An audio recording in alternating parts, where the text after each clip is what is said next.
the draw. Manly drew with the Knights 30-32.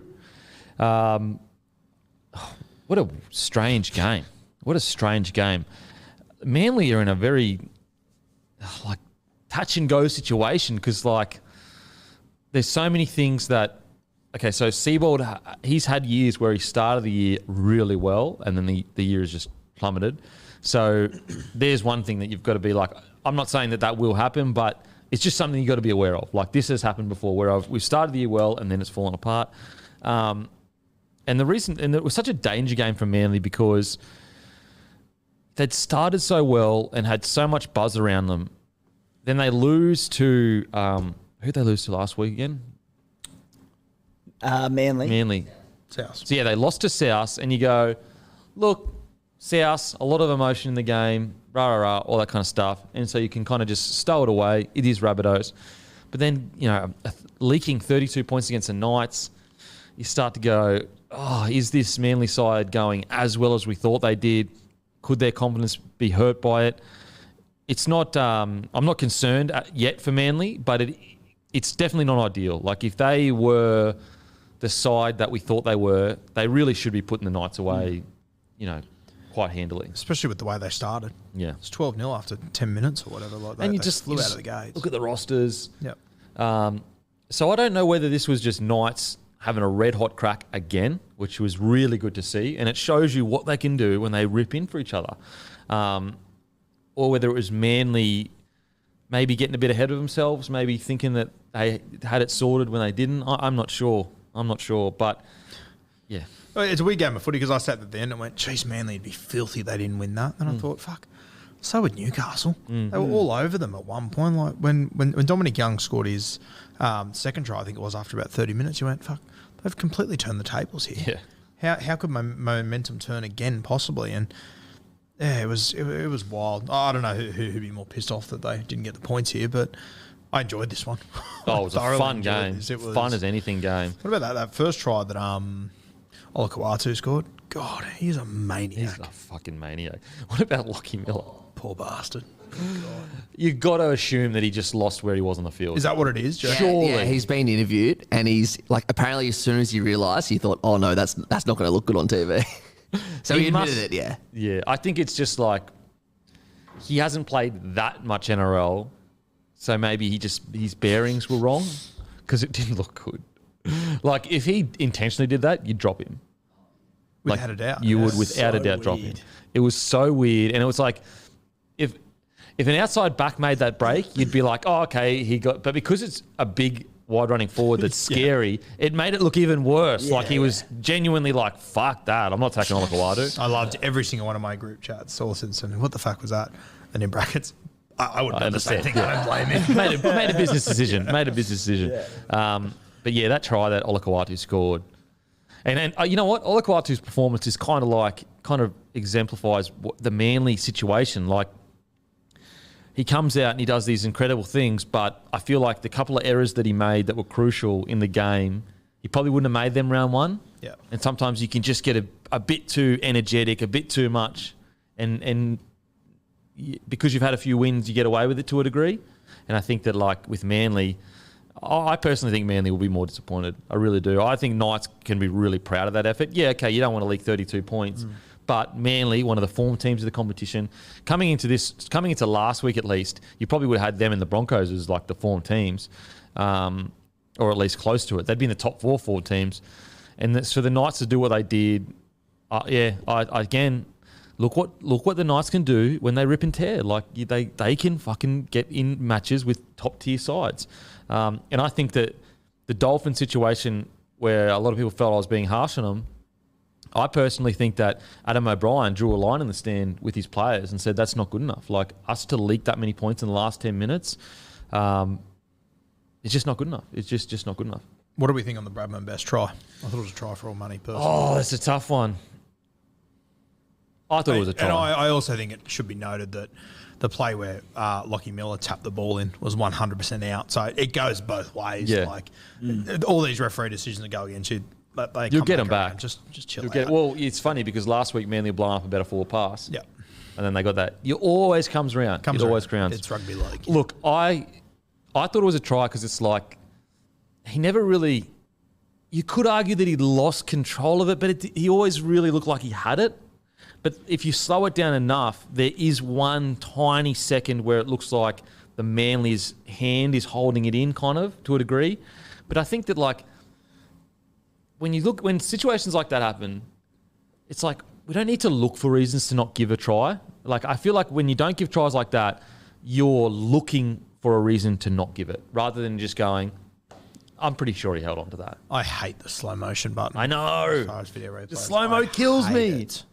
Because put it this way, if that was in the middle of the field and he got up and played it, there wouldn't be a knock on. There's no way it would be a knock on.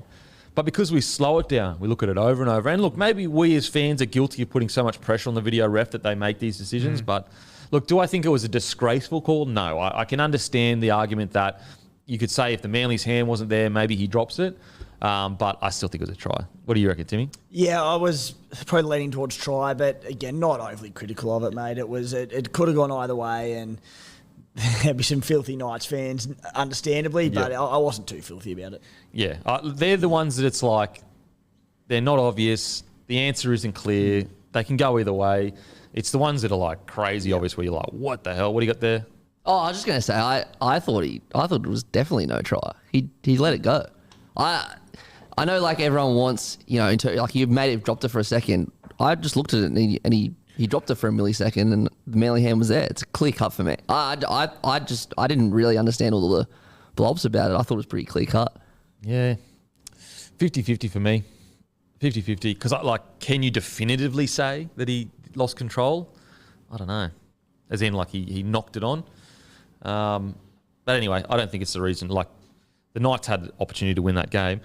But yeah, okay, let's talk about, or keep talking about Manly. What do you think of Manly, Timmy?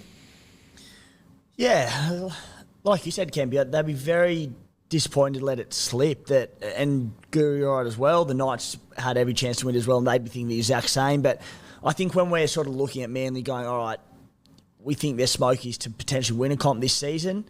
Couple of injuries in there, but, relatively well full strength. I know losing a little bit in the outside backs. There's no Josh Schuster there this week, but Cooper Johns has been fantastic at every opportunity this season. So, they don't think they have any excuses to say we're missing this or missing this. I thought they would have been good enough to get away with it, Manly, but still a few question marks around them. Yeah, I think that Seabold will take this opportunity to make sure to rein everyone into a degree and be like, boys, like, if we want to be premiership contenders, we can't be dropping games like this. I loved during Golden Point, we see, the impact of good ball runners and big, strong carries, but Jake Trbojevic, he was shifting momentum with his D. I know. Whenever Knights get a bit of a roll on, he would fly in and just whack someone, send them back the other way. There'd be a slow play of the ball. Yep. The line would reset and be like, all right, Gerbo with his defence has just got us back on track. Yep. It was monumental. I will say, in the end there, I did think DCE had a couple of times where he could have taken a shot at goal. Weird, wasn't it? I don't know why he was... I mean, I understand that the trusting in your defence and winning the field position to get a better shot, but I kind of feel like... And look, we're talking DCE. He knows rugby league better than all of us put together. But from the outside looking in, it looked like sometimes you just got to take your shots when you get them. Yeah, I also think, though, that, if he's not feeling comfortable in that moment that he can hit it, do you risk giving away the 7-tackle set? Like, he's got a halfback on the other side of the park that can hit it from halfway. He got very close to getting it on his last kick there, Jackson. I understand where you're both coming from, but I think that DCE, if he's not feeling it's on, I back him to do what he did, to be honest with you. Really? See, I think that, like, he may not feel like it's on, but it's still a mistake. The only thing that made me give him credit was I was just thinking, dare I question DCE in field goal opportunities, because he's got one of the best field goal kickers of all time. That's what was so surprising. I know, but, like, put it this way. If everyone was you didn't know who the players were and you saw the highlights, whatever, the faces were blurred out and you didn't know who it was, you'd be like, why isn't he taking the shot there? Yeah. Because it's DC, I'm like, he must have had his reasoning, but they look like, I think it was 2 clear-cut shots to have a shot at it. Yeah, and I understand maybe he didn't want to give a 7-tackle set away, but if there's any bloke that should be confident in that area, it's DCE. Yeah. And I tend to agree with Tim, though. That's what makes me think, okay, there must have been a reason for it. Has he come out and said anything, Matty? Like, why It's funny, we were having beers the other day when we were in Rockhampton, and we had a group of blokes that were sitting with us, and they were saying to us, if you last moment of the game, you have to throw the ball to a winger to score, who would it be? Blah, blah. And I remember when they said field goals, and I think we both said Ches would be right up there. Hey, he would be right up there. I would love to know his... Because you're right, he probably had a reason. Not probably, he definitely would have. But I believe there's a bit of wind going against him when he was having those shots, but whether it was significant enough, I wasn't there. Because it was about the 30 or 40 metre mark, wasn't it? About 30, I thought. I thought they were very shootable. So early on, this is Cherry Evans talking. Early on, I just didn't feel like I got a clear kick into the wind, so we just played the long game. The second half of Golden Point, we got 2 opportunities. Naturally, pretty disappointed, didn't get to ice one of those moments. So yeah, basically because of the wind. He just didn't feel 100 going at it. Yeah, okay. Yeah. I'll tell you what, there was a charge down that he did on Jackson Hastings where he shot out. Jacko dummied and DC sort of slipped over and he just scrambled and just put his hand on Jackson's foot. Yeah. It was unreal. Was it the same? Play. Was it the same play that Lockie Croker flew out of the line as well? He had a massive one on Hastings. This one, DC was on his own. I think that was another one. But Yeah. two big effort plays there. Yep. Now on to the Knights. Dom Young, what a return. 4 tries, looking absolutely electric. 227 metres, 47 post contact, 5 tackle breaks, 4 line breaks. But there was one play for me that stood out massively that I thought was absolutely huge, and it was a match win, a match saver at least. It's Dane Gaggai's tackle at the end there, where he held Croker up like literally, we're talking 5 centimetres from the line. And I'm just like, what a big play. Like, because if, let's say Croker scores that obviously Manly win, it goes from what a gutsy effort to holy shit, we totally left that. We had that game in the bag and we let them back into it. And all of a sudden, it's panic stations again. We leaked 32 points. The week before was 36 points. I thought that was a huge play from Gaggai. I think when you look at the roster, like you got Leo Thompson starting, I think he was he was getting better and better each week. You got Jack Johns at 13.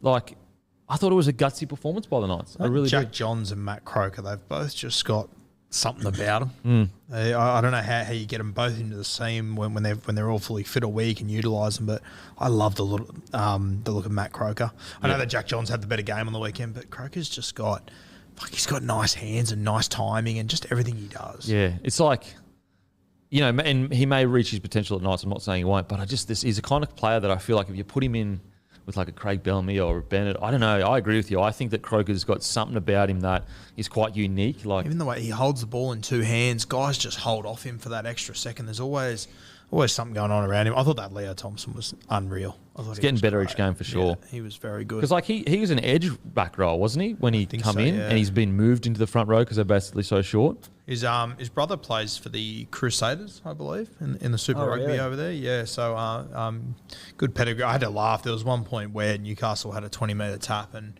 they threw the ball up to Hastings, was standing at the 20-metre line. He went to tap it and the ref said, no, you've still got one offside. It was Leo Thompson. He was exhausted, as you can imagine. As soon as he got back to the 20-metre line, Jackson tapped him and threw it straight at him. He got absolutely fucking pummeled. I was going, Jesus Christ. Give him a Poor break. bastard's exhausted. Give him a spell.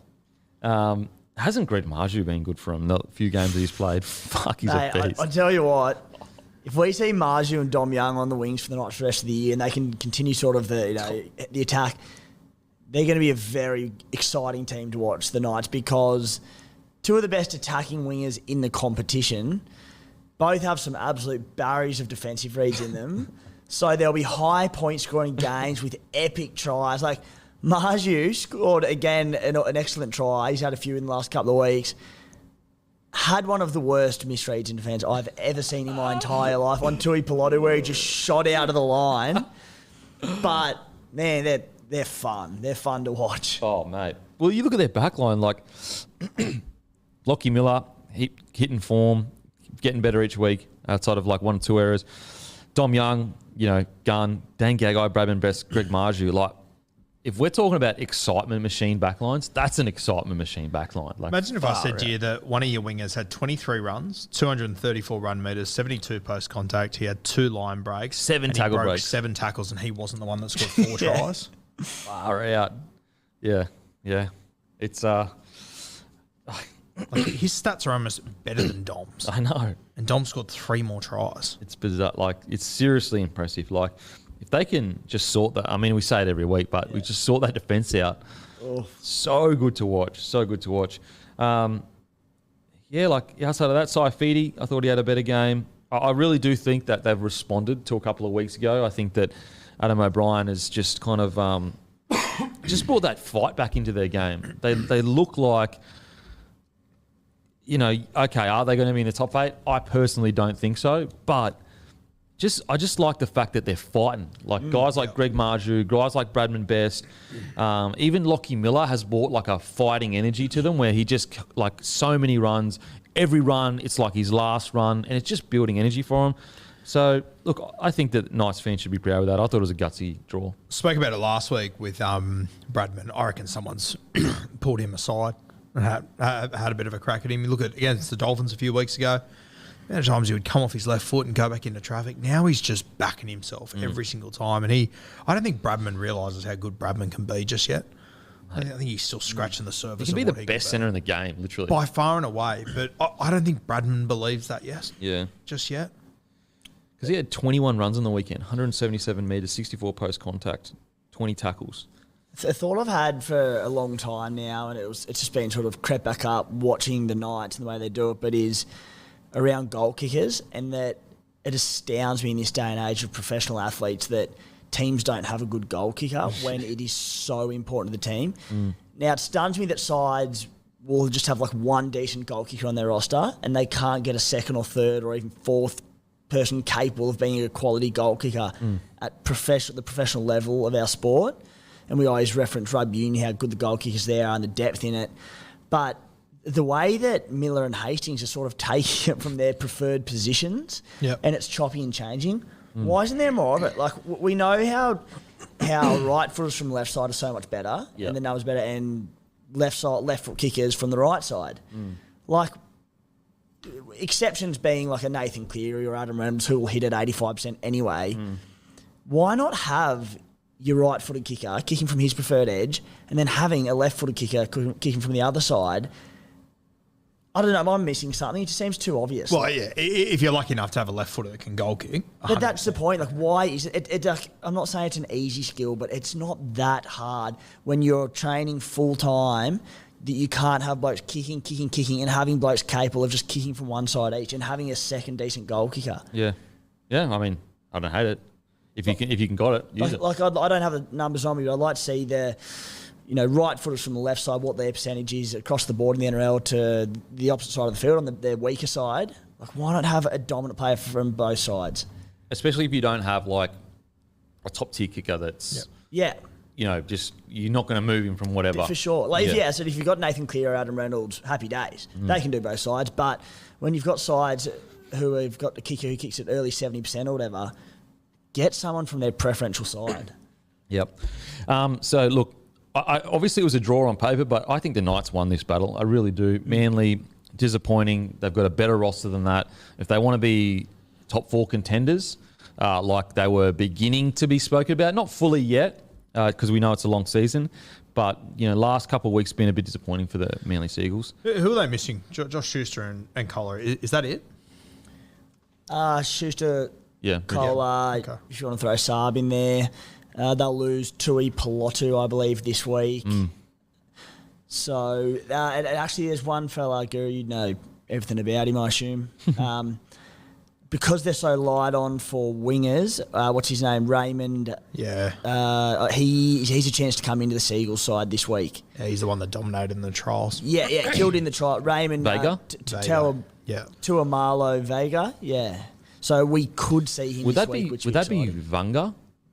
Vanga? Because it's like a G. I don't know. Asking fucking 4 Aussies. Mate, the one that stood out for me, though, and fuck, he's got so much ability this week's. Oh, fuck, he's silky.